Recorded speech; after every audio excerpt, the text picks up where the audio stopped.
Hello. Hello, everyone. Welcome, welcome.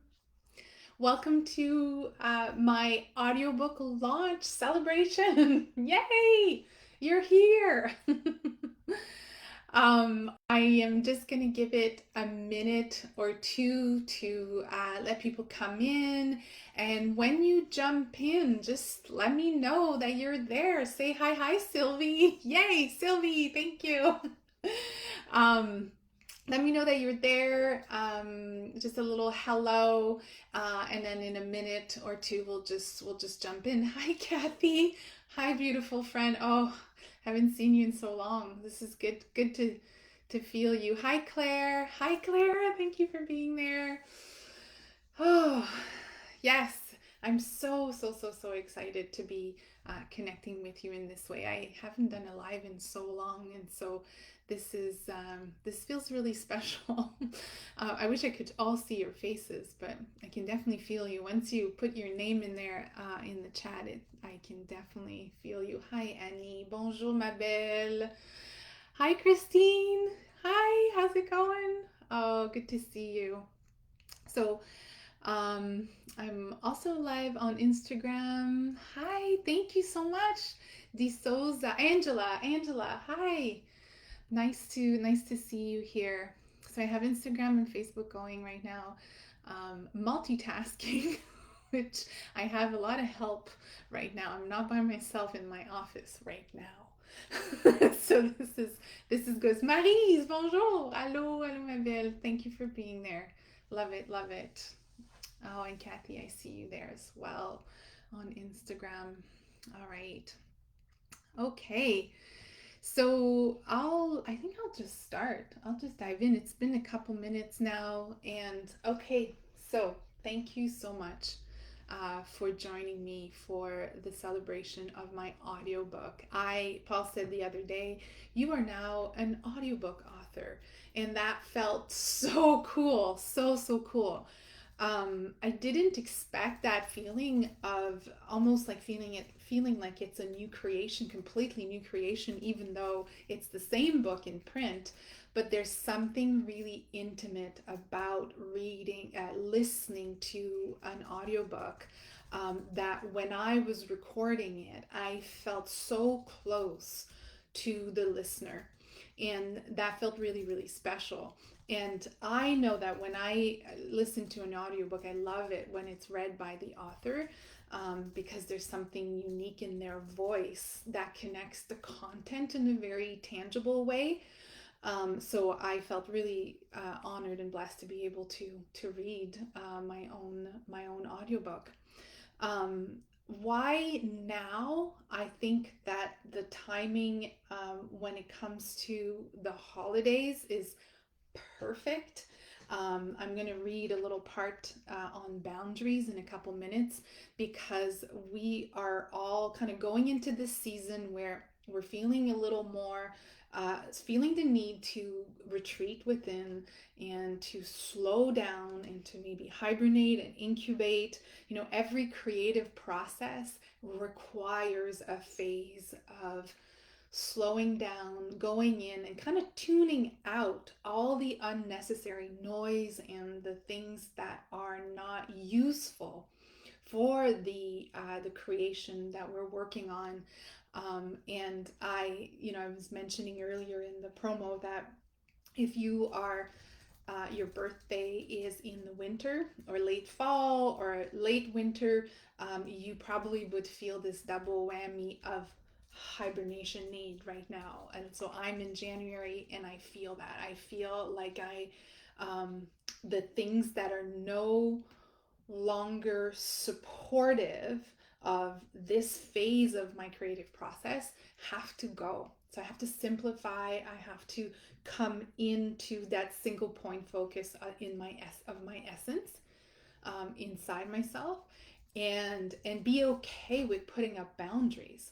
And so especially going into the holidays where we are connecting with family members, and there's the joy and the positive energy of gathering and coming together, and then there's also this feeling of reverting to um, to being a child in your family, and you wonder what happened. Like, I was an independent, strong woman 5 minutes ago, and now I feel like I'm not resourceful. I don't feel connected like I used to, and so I think that this this book could be very helpful, especially with the meditations, just really allowing us to connect with our reason for service. So a lot of you listening, a lot of people reading the book, feel really deeply inside that they're here on earth for service, that somehow you're here to support other people in their healing, in their fulfillment, in the remembering of who they really are, and in their happiness. And that feels like a non-negotiable. It's so strong. And so then we come to a place where giving and giving and giving and giving and being of service starts to deplete us, and it doesn't really, we don't really understand how that can be. If this is my life's purpose, if this is why I'm here, how is it that I am feeling depleted, completely tired, and maybe a little bit resentful? There's this dissonance with the two. And so, what I talk about in the book is how the reason for why we serve is really important. And it's really important to um, ask ourselves that question. Am I serving because it's who I am deeply, and it's coming from a place of creativity and expansion and joy from within myself? Or is there a part of the reason I'm serving that's coming from the hurt and the pain from my past and the need to be needed?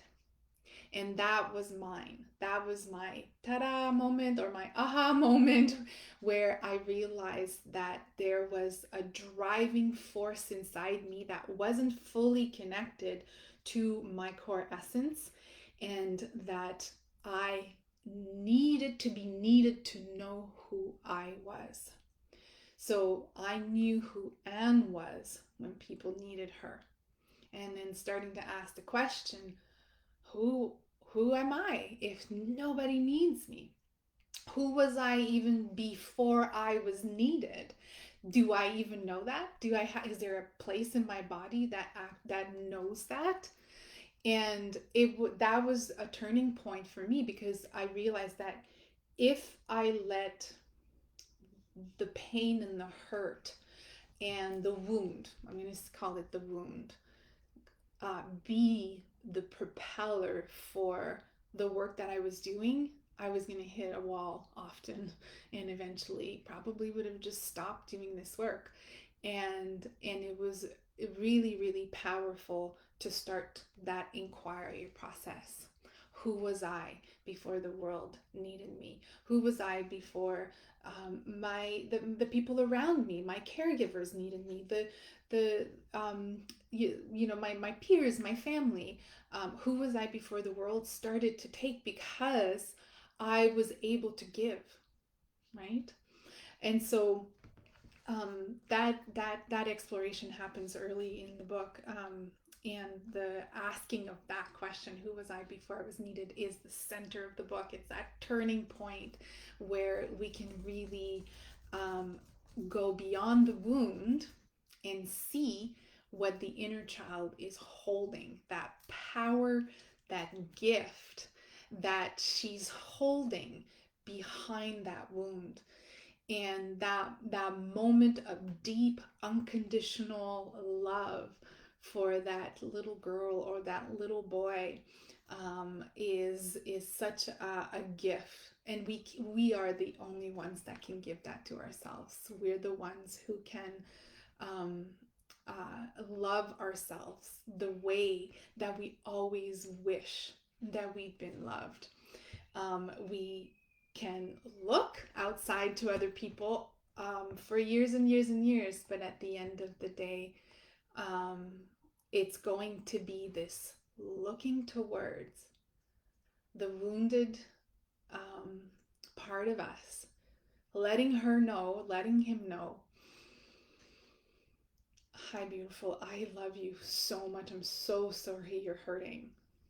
And then really listening and being attentive and letting her know we're not going anywhere. We're staying with her. We're staying with the discomfort of this, like this wound that's coming up, because we know that what's pushing this, why it's coming up right now, why we want to heal it, is because there's so much light and power moving up and through. This is the gift. It's never a black hole. My friend Nancy and I joke about this. Like, sometimes it can feel like a black hole where you can't see the other side, but it's always a tunnel. It's always a tunnel. It's always light on the other side of that exploration. So I am going to read a little bit from the book, and if you have any questions that come up for you and you want to ask, please write them in the chat, because I'll try to answer them after. I'd love to deepen the exploration on a more personal level with you guys when I'm done with the reading. So this part of the reading is on boundaries, and it's on page 156 of the physical book. And what I realized is that a certain point in my life is that I had porous boundaries, and that I was having a hard time discern what was mine and what was other people's issues or energy. And then learning how to, with love, not put up walls, not shut the person out or shut the world out, but actually put a healthy, loving, divinely loving boundary to be able to deepen the self-love, and really also deepen our love for the other person. Because when we love ourselves deeply, we model to the people around us that their self-love matters as well. So I'll just start. Boundaries are limits and rules we set for ourselves in relationships. Like the womb is to the baby, the bud is to the flower, and the cocoon is to the butterfly. These boundaries form a protective shell that enables growth and manifestation. Without boundaries, life can't expand and flourish. Without boundaries, our energy drains out and we wither away. Without limitations, we build resentment inside. Boundaries are essential to interrupt the patterns of overgiving and depleting ourselves in the name of service. This little child you have found inside needs your fierce protection and needs clear and healthy boundaries. If you've been emotionally, psychologically, spiritually, and physically mistreated for a long period of time, the tendency to self-betray will be strong and hard to recognize. It is important to examine this about yourself and see what kind of relationship you have with boundaries. To help you find healthy boundaries, let's look at unhealthy boundaries first. There are two types of unhealthy boundaries, porous and rigid, and they tend to be established in childhood. People with porous boundaries will overshare personal information with the wrong people, and when it's not safe to do so. They have difficulty saying no to the people they love. They tolerate abuse and disrespect because they fear rejection if they don't comply with others. They also feel responsible for other people's happiness, wellness, and lives. Their motto is, the more I give, the more I suffer, the more I am worthy. One day, I will be worthy of their love. People with porous boundaries usually have an anxious, preoccupied attachment style, meaning that they have a negative view of themselves and tend to have overly trust other people. They learn from their environment that to be loved and belong, they must give all of themselves, even if it hurts them. They often will put themselves in vulnerable situations, not seeing the possible threat to their safety. So maybe that's familiar to you. That was definitely familiar to me. Um, then people with rigid boundaries avoid intimacy in relationships altogether. They are emotionally detached from others and keep people at arm's length to avoid rejection. They have relationships only with people they already know. And if the relationship is unhealthy, even if the relationship is unhealthy, so there's no surprises. They like to control their environment so they know what to expect. Their motto is the more I close myself off, the safer I will be. People with rigid boundaries tend to have an avoidant attachment style, meaning that they have a hard time trusting and depending on others. They learn from their environment that they are on their own and that no one is there or coming to help them. They cut themselves off from the world and therefore from their core essence as well. So you might relate to that as well. And it is possible to have porous boundaries with certain people and rigid boundaries with other people. I definitely can relate to both of those, depending on the situation, depending on what's going on and who I'm in conversation with. In contrast, when you have healthy boundaries, you value your own knowing and you don't compromise it for others, even if they are your family, your clients, or your friends.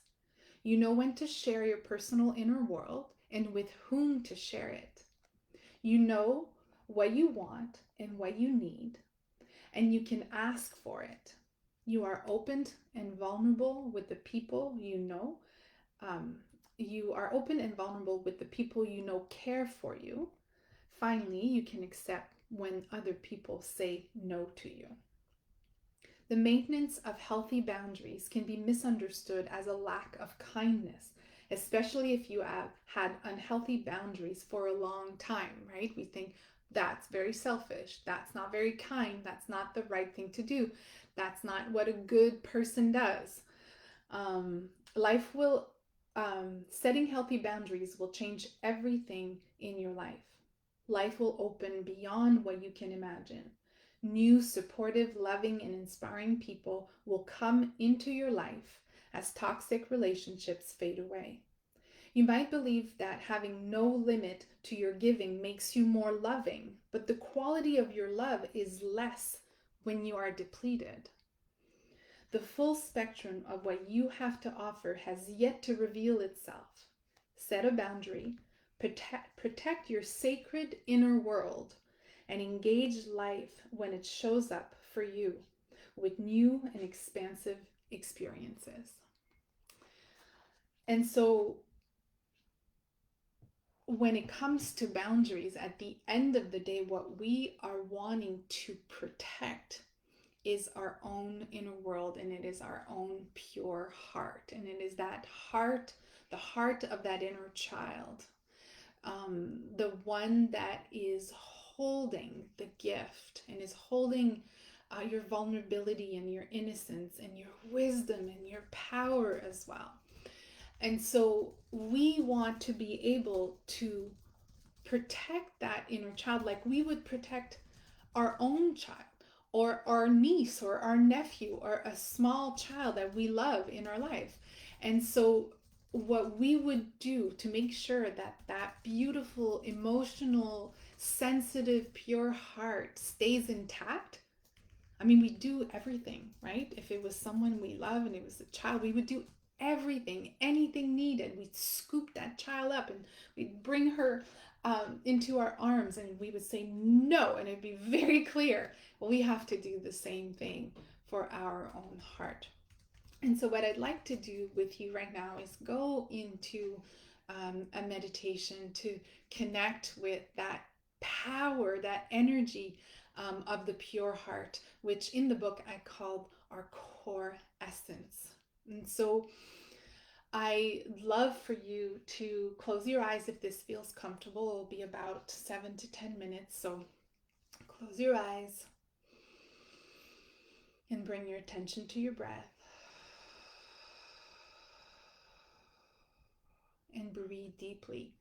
So breathe in through the nose and out through the mouth. When you breathe out through the mouth, see if you can constrict your throat a little bit so that the exhalation is longer and it makes the sound. This is the ha breath from the ancient Hawaiians and is really a grounding, calming breath. So continue to breathe deeply like this, in through the nose and out through the mouth. With each exhalation, feeling your body relax. When you breathe like this, you tell your body that it is safe. So it can go into parasympathetic, which is the I can rest, I can heal, I can restore, I can create something new. And when you breathe deeply like this, you tell your body that something new can happen, that you can discover something new about yourself. Continue to breathe deeply like this and bring your attention to the top of your head. And imagine that from the top of your head all the way to the base of your spine, your core opens up like a hollow cylinder. So your core is hollow from the base of the spine all the way to the top of your head. And there's a little white feather at the top floating. And so your attention will be anchored in the form of a white feather right there. Breathing deeply. With each exhalation, you're going to invite the feather to come down your core. So see the feather going down past the eyes. Breathing deeply, the feather goes down past the nose. Next deep breath, the feather goes into the throat. Breathing deeply. Then the feather goes past the throat and into your heart center, breathing deeply with your attention in your heart center.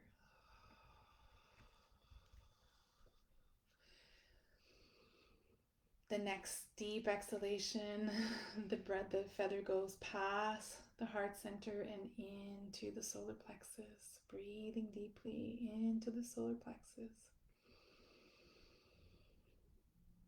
And then your attention goes down past the solar plexus into the belly. And then your next deep breath, your attention in the form of a feather goes all the way down to the base of the spine. Take a few deep breaths with your attention at the base of your spine. Right there is where you can find more stillness. The vibrations of the first chakra are slow, and so we can find space and stillness and calm with our attention there at the base of the spine. And with your next deep breath, I'm going to invite you to bring your attention back to your heart space. And first, you're going to breathe into your heart, and you're going to see if you can feel the organ of your heart. Can you feel the actual heart? Just notice and observe sensations, colors, images. What's the direct experience in your body of sensing the organ of your heart?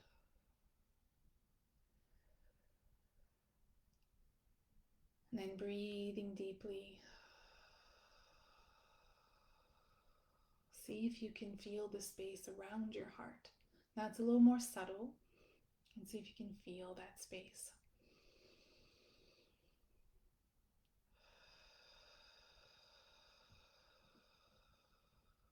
Notice and observe. What are the sensations? What's the feeling? Are there emotions coming up in the subtle space around the organ of the heart?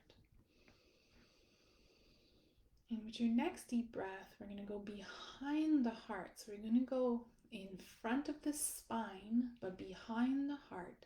There's a little spot right there. Core essence, so the pure heart has direct access to our light self. See if you can sense the energy there. Breathing deeply.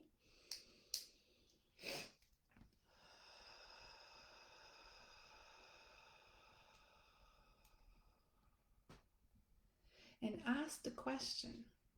Well, first, let's say hi. Hello. Hi, beautiful. This is the energy of your pure heart, of your core essence.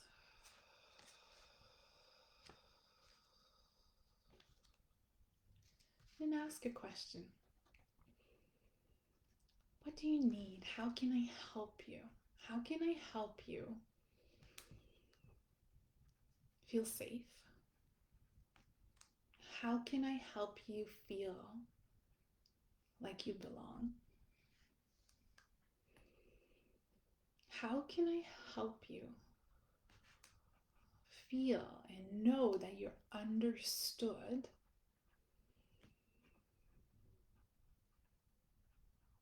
And how can I love you even more? How deep can our love for each other, so between you and your pure heart, you and your core essence, how deep can our love for each other go?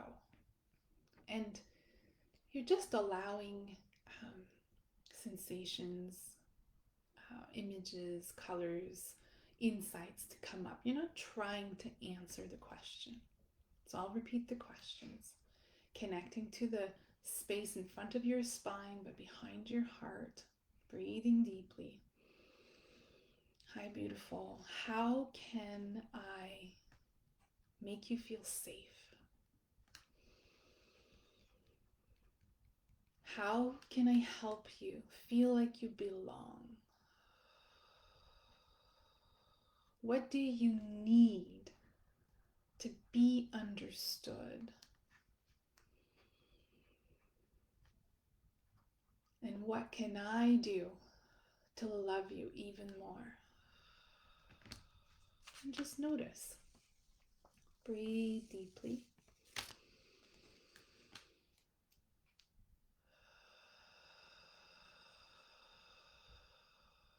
And when you're ready, only when you're ready, you can open your eyes, come back into the room. And if you have a pen and paper around, you can write anything that came up that felt new or different. Even if this kind of white feather attention trick is new to you, how did it feel to go down the body? If this is something you've done before, what did the pure heart say to you? What does it need? What do you need right now to keep it safe? To let her know that she belongs, that she feel understood, and what you can do to love her more. And I'd love to know if anything came up. You can put it in the comments. Would love to know your experience of this. So I'm going to have a look and see if there's any questions.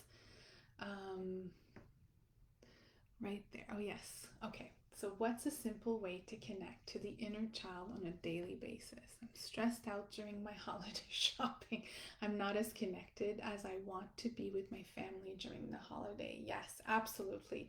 So the relationship with the inner child is like any relationship. It needs to be built over time. And so the inner child needs to trust you. And to trust you, it needs to know that you're going to show up every day and that when you show up, you're not going to leave. And so a simple practice, even just 2 minutes, bringing your attention to the sensations in the body that are connected to the inner child. And so in the book, there's a meditation to go and connect with the wound of the inner child. And when we connect with the womb, we have a direct experience of her and her needs and her desires.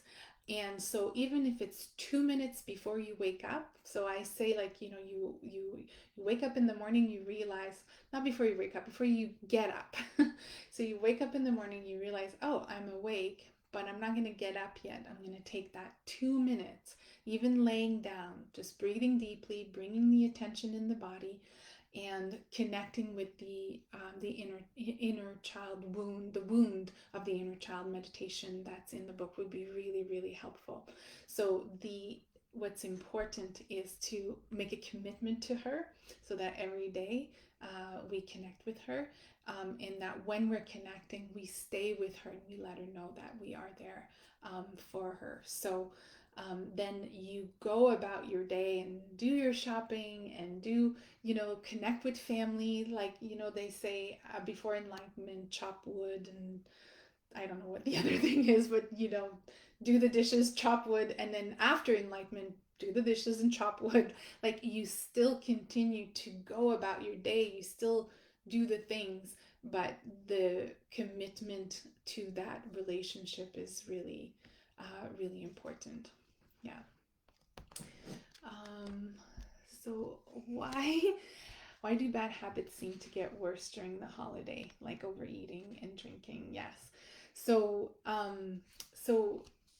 during the holiday, so I think it was Eckhart Tolle that said this, that if you think you're enlightened, go spend a week with your parents. So if you think, okay, I got this, I've arrived, I'm here, I'm enlightened, then go spend a week with your parents, because they are the biggest mirror, the most honest mirror of the wounds that we carry. That's it. Because since the moment we were born, we've seen ourselves through their eyes, and we have integrated into our nervous system the environment in which we grew up in. And so what we resist as adult is actually something that lives in them as well. So that when we meet, we see this part of us that we don't like. We see this part of us that we have tried to put, you know, in the back of our head, and we don't want to look at it. And so I say that, my parents are my greatest teachers, because I know exactly my next step. I know exactly my next invitation when I spend time with them. And so I have gratitude for the clarity of the mirror that they bring. So instead of being overwhelmed and annoyed, I'll just say, okay, I'll just have a smile on and go, okay, here's my next invitation. This is my next step. This is what I am called to heal and expand and grow past. These are the boundary, the limits that I have currently, that I am not able to see past. And thank you so much for showing that to me. It's like preaching to the choir. We don't really grow if we're only around people who, um, you know, see us for who we really are, which is wonderful, and we need that. But the growth happens in the discomfort. Yeah, yeah, yes. Okay, it feels so good and such a relief to the inner child to be recognized and know I am there for her and interested in her needs. That is so beautifully said, Jennifer. Thank you so much for that. That is absolutely true, because what happens in that recognition is an integration of her and you, right? It's a merging, a coming together of pieces and fragments that no longer need to be separate from each other, and you're coming back and you're feeling whole again. So to recognize her, to love her, and to say, you know what, you really belong in my life, you belong in this body, let's do this together, is like a coming home. So I love how you said that. Okay, let's do one more. Yes. So why is self-love so hard to practice? How does your audiobook? Yes.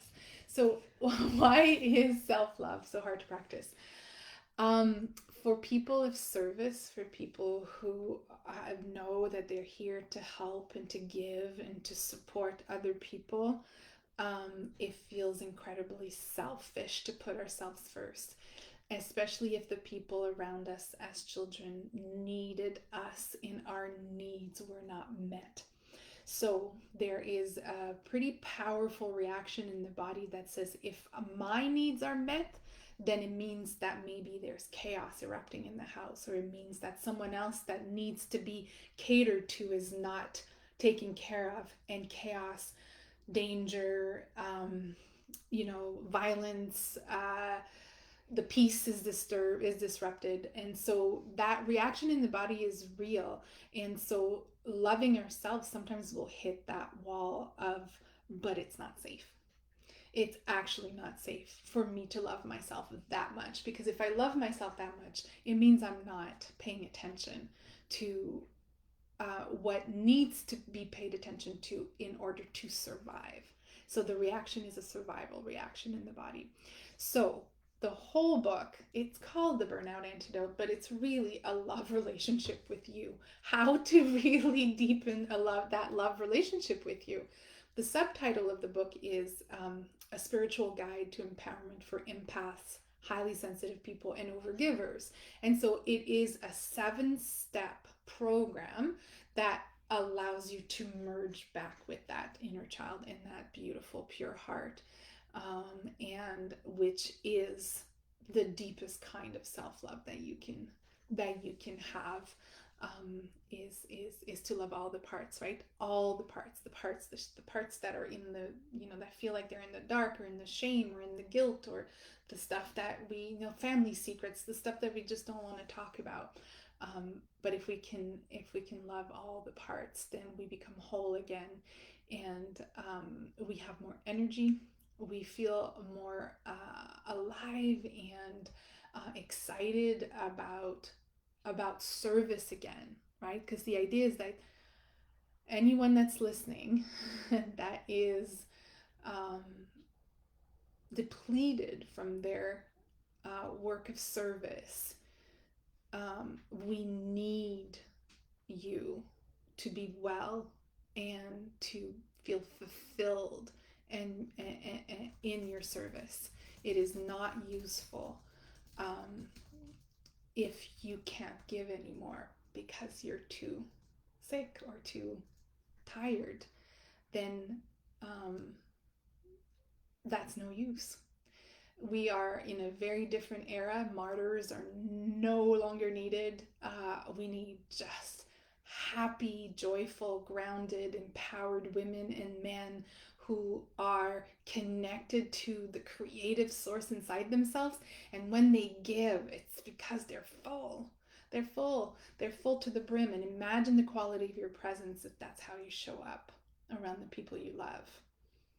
And some people might not like it. Some people might feel like, oh, that's a little uncomfortable, she's so bright, or she's too happy. Let them, because you're planting seeds, and maybe in a year or two they'll come back around. But in the meantime, your job is to just show up full and give from that place. And when your cup is not full, just take the time to fill up your cup. It's an embodied way to serve and to be there for others. I hope that you enjoyed our time together. It just feels so good to be able to share this content with you. So you can download the audiobook. It makes a really great Christmas gift. I know you can gift it to someone in Audible, so that's a great, if you know someone who could use this information, please share it with your community, your friends, your family, and there's a link in the comments to where you can download it as well. And if you're watching this in replay, continue to ask your questions because I'll be happy to go in and answer them. I'm so grateful to all of you that showed up. I love you so, so, so, so much. Mwah. Bye, everyone.